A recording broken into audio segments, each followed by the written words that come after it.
আমাদের ফিজিক্স ক্লাসরুমে আপনাদের প্রত্যেককে ওয়েলকাম। তো চলুন আজকে আমরা যে বিষয়টা জানবো তা হলো গতির প্রকারভেদ।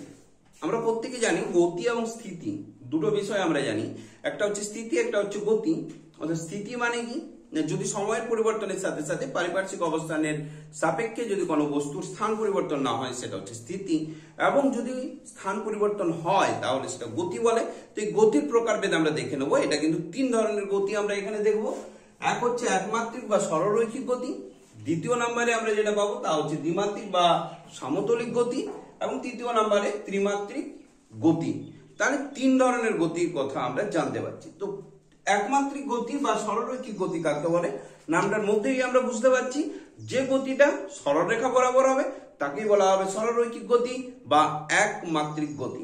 যেমন আমরা দেখতে পাই যে বন্দুকের গুলি ছোড়া হলো, তাহলে বন্দুকের গুলিটা সোজা যাবে, হতে পারে এটাও একটা এক্সাম্পল।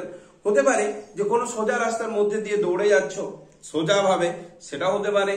কোনো সাইকেল চলে গেল, গাড়ি চলে গেল সোজা ভাবে, সেটাও হতে পারে। এগুলো হচ্ছে সরল রৈখিক গতি বা একমাত্রিক গতি। এখন এই একমাত্রিক গতিতে নির্দেশতন্ত্রটা কেমন হতে পারে?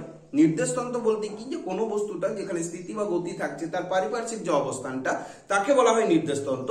তো এটা কোন নির্দেশতন্ত্রের মধ্যে এই সরলরৈখিক গতি হতে পারে? এটা কিন্তু সমস্ততেই হতে পারে, একমাত্রিক হতে পারে, দ্বিমাত্রিক হতে পারে, ত্রিমাত্রিক হতে পারে। অর্থাৎ সমস্ত ক্ষেত্রেই কিন্তু এই সরলরৈখিক গতিকে আমরা লক্ষ্য করতে পারি। দ্বিতীয় নম্বরে চলে আসি, আমরা দেখতে পাচ্ছি দ্বিমাত্রিক গতি বা সমতলিক গতি। কথাটার মধ্যেই আছে যে গতিটা তার মানে একটা সমতলের মধ্যে ঘটবে সেটাই হবে সমতলিক গতি। যেমন এক্সাম্পল যদি আমাদের বলতে হয় তাহলে আমরা বলতে পারি যেমন গ্রহ উপগ্রহের গতি। আমরা জানি সূর্যকে কেন্দ্র করে পৃথিবী ঘুরছে বা গ্রহগুলো ঘুরছে, এটা কি একটা সমতল বেস করে ঘুরছে, তাহলে এটা একটা সমতলিক গতি বা দ্বিমাত্রিক গতি হতেই পারে। অথবা হচ্ছে কি না, আমরা দেখতে পাচ্ছি উপগ্রহগুলো যেগুলো ঘুরছে সেগুলো যেমন পৃথিবীকে চাঁদ ঘুরছে, এটাও একটা সমতলে ঘুরছে, হতেই পারে। এগুলো হচ্ছে সব সমতলিক গতি। এক্ষেত্রে নির্দেশতন্ত্র কি হতে পারে? এক্ষেত্রে নির্দেশতন্ত্র হবে দ্বিমাত্রিক বা ত্রিমাত্রিক।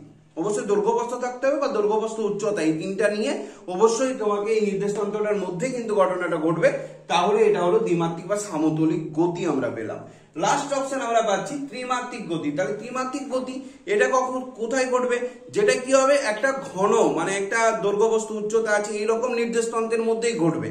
শুধুমাত্র সেই নির্দেশতন্ত্র যেটা ত্রিমাত্রিক নির্দেশতন্ত্র সেরকমের মধ্যে ঘটবে। যেমন এক্সাম্পল যদি আমরা বলি কি হতে পারে, যেমন মনে করো বিমানের গতি, একটা এরোপ্লেন উড়ে যাচ্ছে, এই রাস্তা এটা ফাঁকা জায়গা, আমি যদি এই কলমটাকে ভাবি যে এখানে দিয়ে যাচ্ছে, তাহলে এই যে অঞ্চলটা এর যে নির্দেশতন্ত্রটা এটা কি, এটা ফাঁকা জায়গা। তাহলে ফাঁকা জায়গাটা কি, একটা ত্রিমাত্রিক নির্দেশতন্ত্র, মানে দৈর্ঘ্যপ্রস্থ উচ্চতা তিনটাই কিন্তু আমরা এখানে পেতে পারি।